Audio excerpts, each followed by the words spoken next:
Jangan lupa like, komen, dan subscribe channel YouTube TVRI Bengkulu dan nyalakan lonceng notifikasinya.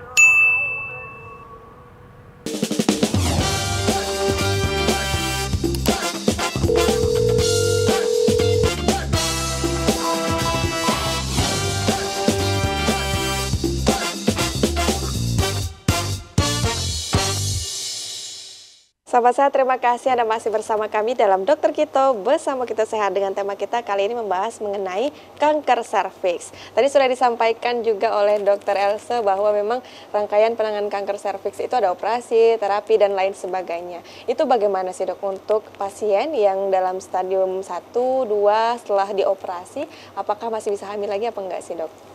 Oke, kalau untuk hamil lagi, dia biasanya setiap pasien dia mempunyai komplikasi yang berbeda, keadaan tubuh yang berbeda, terus kesiapan rahim yang berbeda ya. Tapi biasanya kalau baru-baru pos operasi tidak disarankan ya, karena jalan lahirnya itu kan leher rahim itu adalah jalan lahir untuk persiapan persalinan seperti itu ya.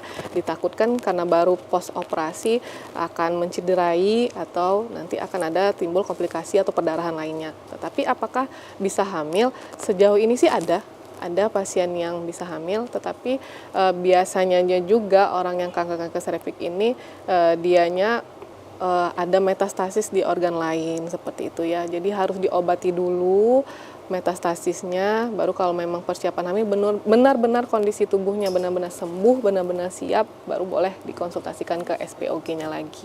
Berarti tidak menutup kemungkinan? Tidak, karena dia kan di leher rahim ya, bukan di rahimnya. Kalau kita cerita leher rahim, di rahimnya mungkin ada indikasi untuk pengangkatan rahim, operasi rahimnya. Kalau ini kan di mulut leher rahimnya itu. Baik, Dr. Elsa, terima kasih.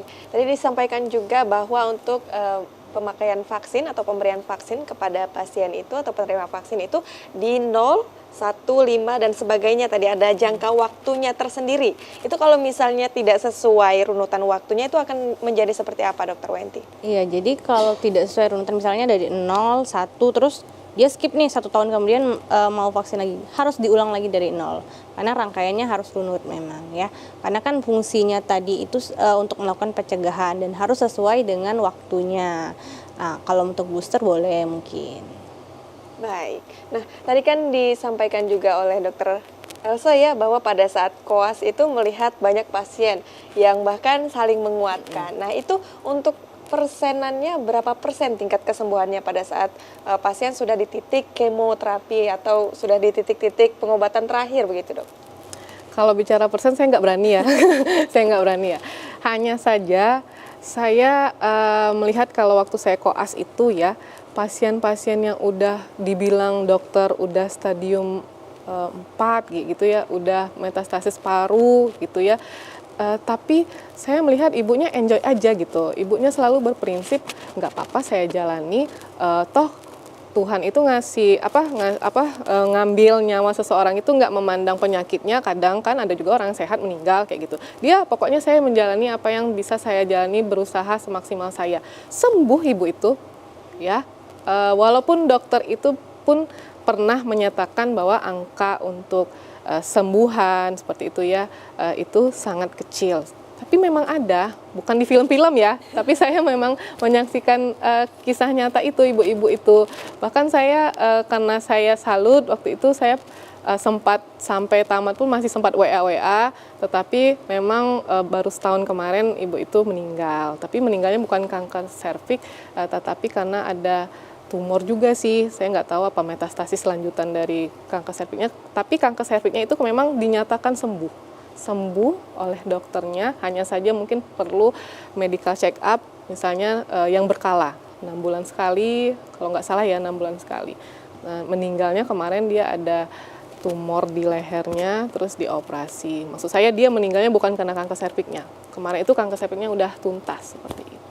Baik, tadi juga disampaikan oleh Dr. Elsie di penanganan kanker serviks ini perlu juga suportif dari keluarga gitu, Sangat. dukungan dari keluarga dan lingkungan sekitarnya. Nah ini apakah pikiran-pikiran dari pasien itu bisa menambah si kanker ini bisa menjadi lebih ganas lagi atau lebih meningkatkan resiko kematian dok? Betul.